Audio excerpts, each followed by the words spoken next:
is like a great way to learn work allocation and improving your strengths and team projects, and as well as like being able to learn how to convert caffeine into code. Yeah. Essentially.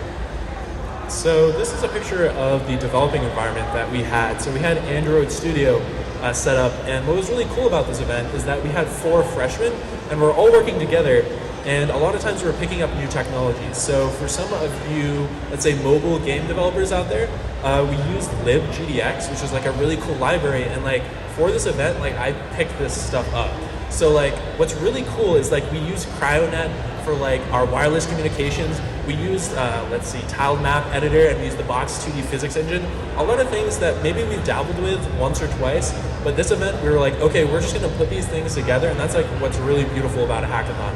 So a lot of times things didn't work. We wanted to include something and it broke, and we had to fix it, or we had to go with something else.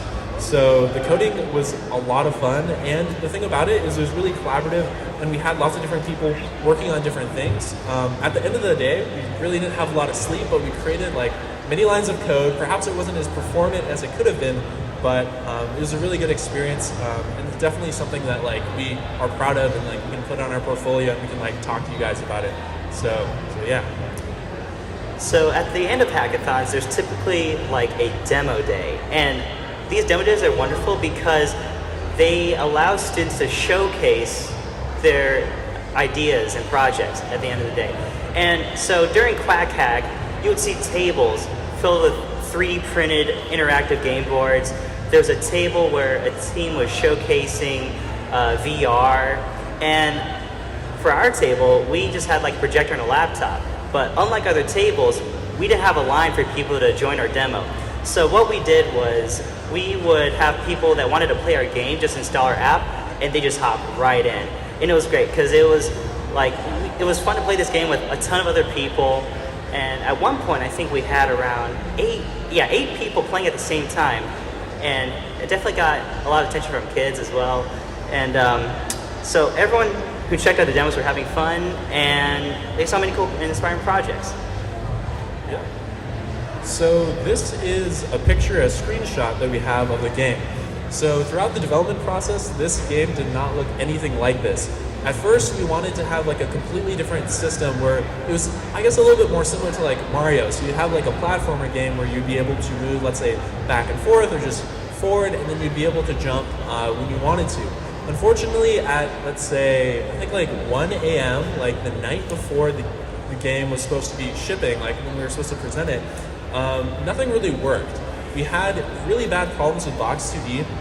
For some reason, we had the tiled map editor, so we had blocks that were right next to each other, and there were like friction points where our characters would not be moving correctly. So at 1 a.m., we kind of came together, and we had like a problem where we had to change the way in which our game fundamentally worked. And we did something that we thought was kind of silly, but it actually turned out to be a really simple game mechanic. So the premise of this game is basically, it's kind of like a Flappy Bird, right? So you're like, okay, Flappy Bird, that's pretty simple. But the way that it works is that everyone has a phone, which is like a client, and then we can go ahead and connect to one central server, so then you can go ahead and play Flappy Bird with other people, but it also has physics involved. So you can go ahead and like knock over blocks, as you can see here, and throw them onto your opponents, and you can go ahead and speed up using the different ramps. And it was just like a really simple experience that people could play over and over again, and people were having a lot of fun. And as you'll see in the next photo, we had some really cool guests who came and visited and played our game. So the University of Oregon is constantly striving to be an epicenter of innovation, and that's one of the reasons they invest so much time and money into putting on these hackathons. And they understand that innovation doesn't come from studious hours spent in the library working on your next essay or your next homework assignment for math class, but they understand that instead it's some sort of brute force attempt at a creative process where success is always preceded by failure. Now this seems in complete contradiction of the typical schooling experience, and they understand that. So through these hackathons, they attempt to redefine failure as a data point that you can use to better understand the problem you're working toward and the solutions that best fit it.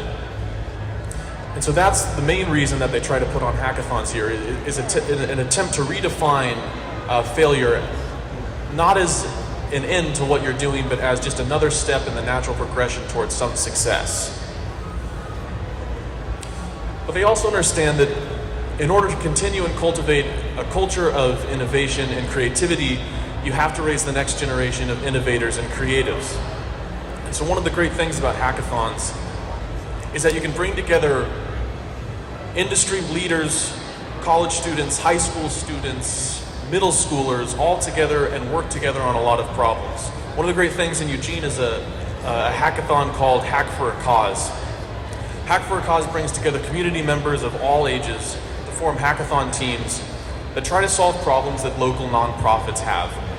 So you come together for a weekend, you meet with a nonprofit, you work on some problem they have, and at the end of it, you've not only created a solution that helps someone in the community do something great, but you've also created connections with people of all different ages, and it builds an incredible network of support that helps us develop as a tech community. And so, one thing is, students are often discouraged to do hackathons. They feel that their lack of experience with hacks in general, building projects with others, learning new frameworks in like a short amount of time, they feel that they often have no chance in a hackathon. And this really shouldn't be an issue because lack of experience does not translate to working projects. Sometimes it just takes like cool ideas, being able to work with others, and being able to drive yourself to build these projects that will win hackathons. And so last year during this hackathon, we were all freshmen, the four of us, and we were facing against students that were already in game development. We were facing against students that have done tons of hackathons. People with master's degrees. And like, despite the odds, we came on top. And so like, it's just that like any other competition, you never know who would make what.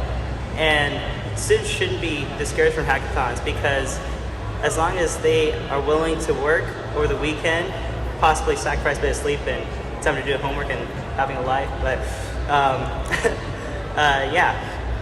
hackathon culture should encourage students to engage in these types of events. And so Quack Hack was a game hack. It was a hackathon that was centered around building games, but hackathons in general are not limited to just few themes.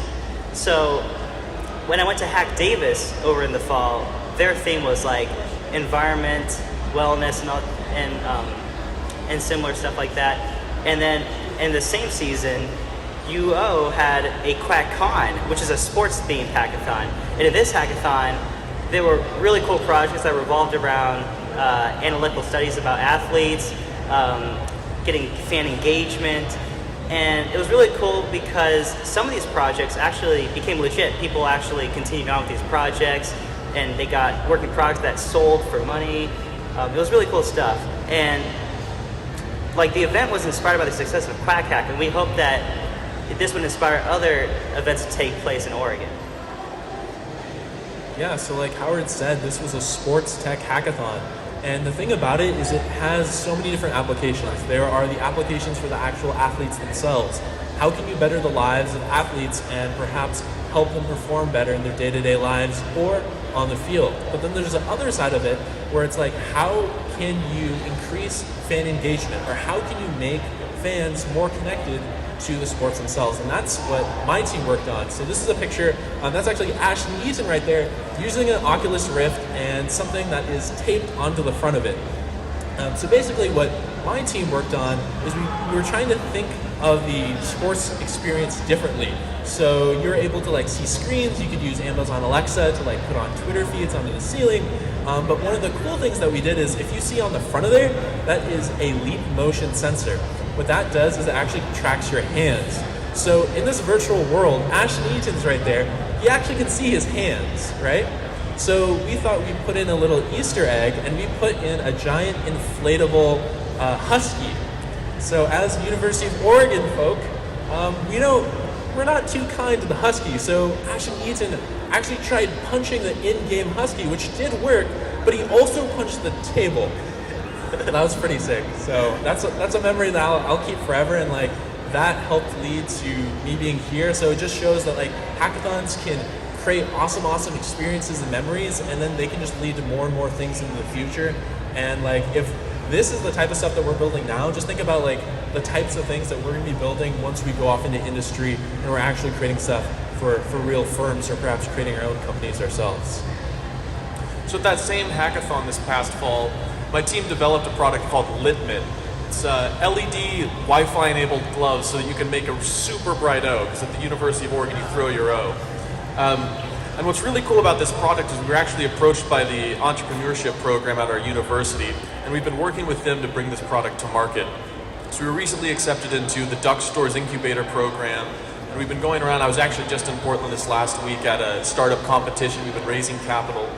And what's really neat is I've noticed that all of the skills I've had to use in getting this startup off the ground, working with manufacturers, making new prototypes, talking with business people, pitching our idea, all of these things are skills that you learn in hackathons. Because in the course of a hackathon, you have 36 hours to come up with an idea, develop a prototype, get it working, come up with a presentation, and market it.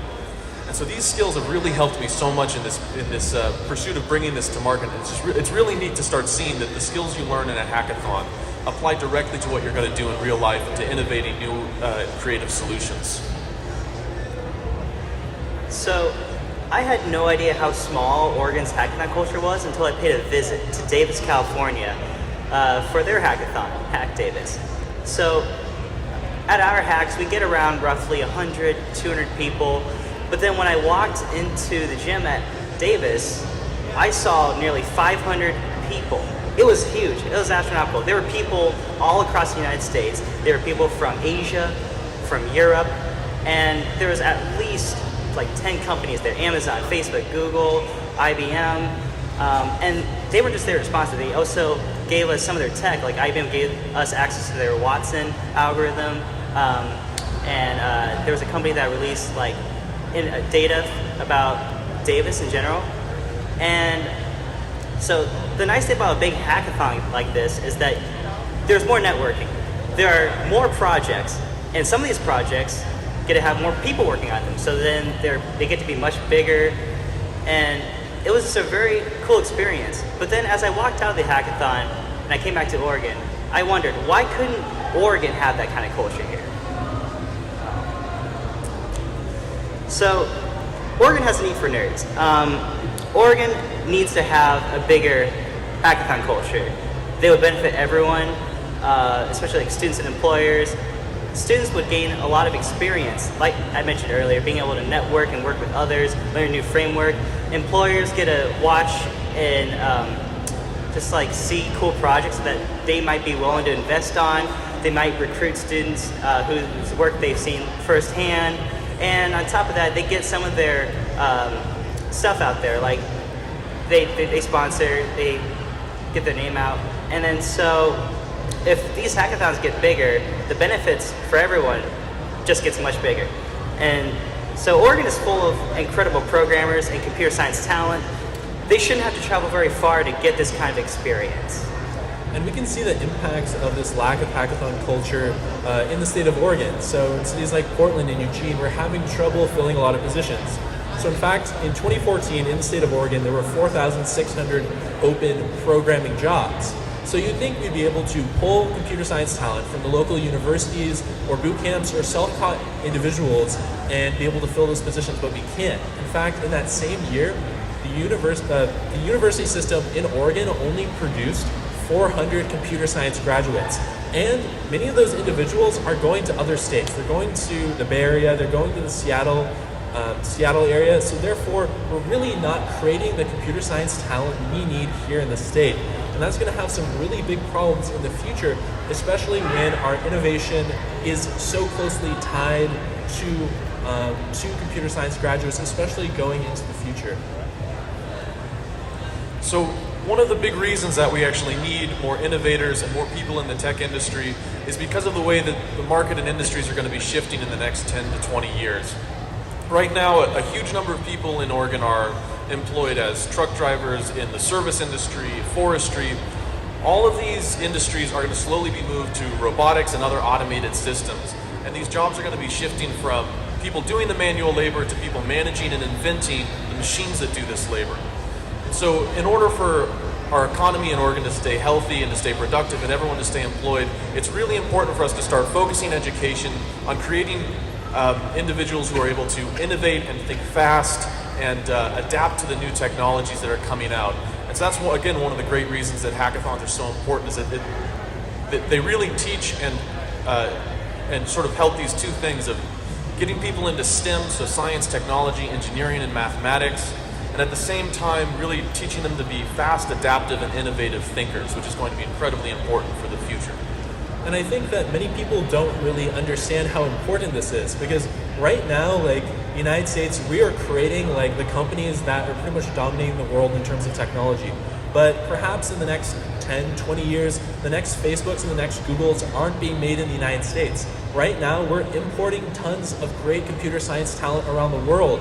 But if countries in Europe or in Asia, if they are starting to create these companies, that could be a huge problem in terms of keeping a lot of jobs in the United States themselves. So if we're looking at already like losing manufacturing jobs in, let's say, the 20th century, we could see a lot of these tech jobs even go in the future if we're not careful and we don't invest in their education, especially for high school students. If we don't have equitable programs of getting people access to this type of technology, we might have some big problems. So these are things that we kind of have to have a discussion about and hopefully encourage more individuals to go in these types of fields. So that is our presentation. If you want to reach out to us, let's say, like give us internship offers or something like that, like go ahead and take a pic of our emails and send us a message. All right, now time for the game demo. So if you guys haven't done this already, you can install our app using this tiny URL and connect to our little mobile hotspot. The password is just 80. It's called Quack Hack. And yeah, so. All right, cool. Check it's running. So let's see, I'm not even sure if this thing is running. Oh wow, yeah, 9 people already connected. So let's see. So now if I run this bad boy, so you should turn on your app right now. And in a few moments, the game's gonna start.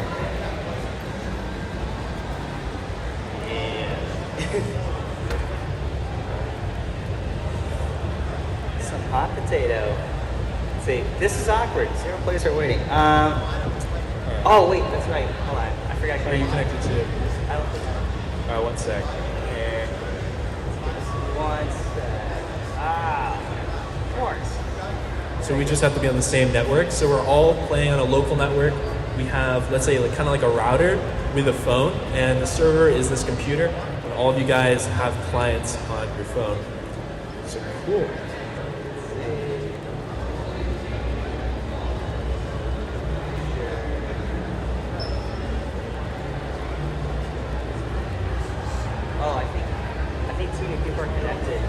Oh wait, here, just give me 1 second. I'm gonna restart. Are you gonna restart the hotspot? Yeah, I guess. Oh god, yeah, it's gonna do it. Yeah, so one of the problems is usually we have, let's say, like a normal like Wi-Fi router, but right now there's too many people on this like phone, so we're just gonna restart it so that we can go ahead and jump on, and then you guys should be able to reconnect, and we should have it ready to go. Okay, clock action. Okay.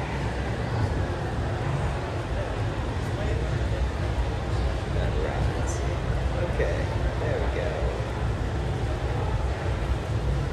Okay, there we go, sweet. All right, Awesome. so we have to bring the guy who's the game itself. They can actually see it. Oh wait, that's right. All right, so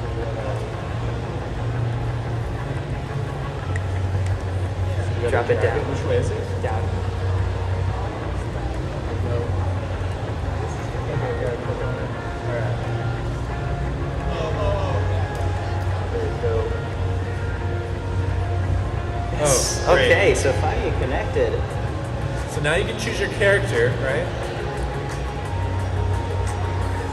Okay. Yeah, we can actually. There we go.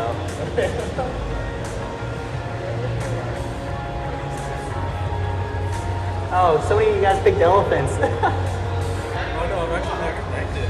So you only have one control, it's just to jump, and you go forward automatically. Just try to avoid hitting bumps and stuff. If you go down ramps, you get faster. If you get too far behind, you die. And then, let's see. And there are boxes you can knock over that other people. There you go. Oh, right there. Oh, look who's in front. Probably this guy. All right.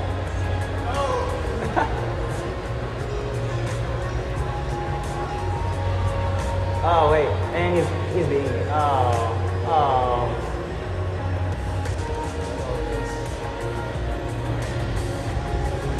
You've lost. I have the high ground. Oh. Wait, I think I won. Wait, I think I figured one. But yeah, that's our game. And then let's restart again. Yeah, let's play another round. Let's play one more round, yeah.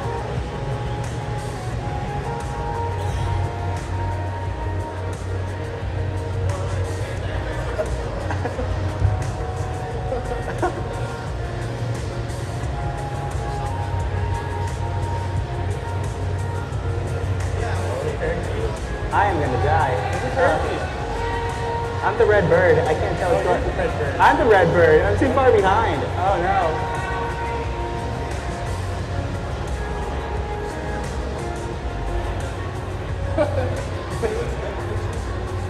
Wait, where am I? Oh, there I am. Okay.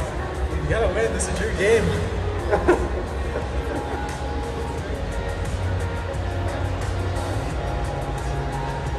Okay, I confess, I activated my IDDQD mod.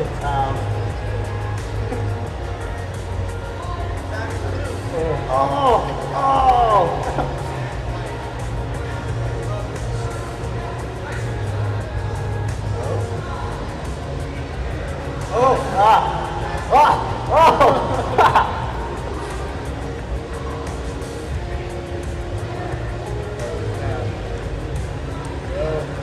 Nice, yeah. Yeah. Well, thanks for listening to us, Thanks, guys. everyone.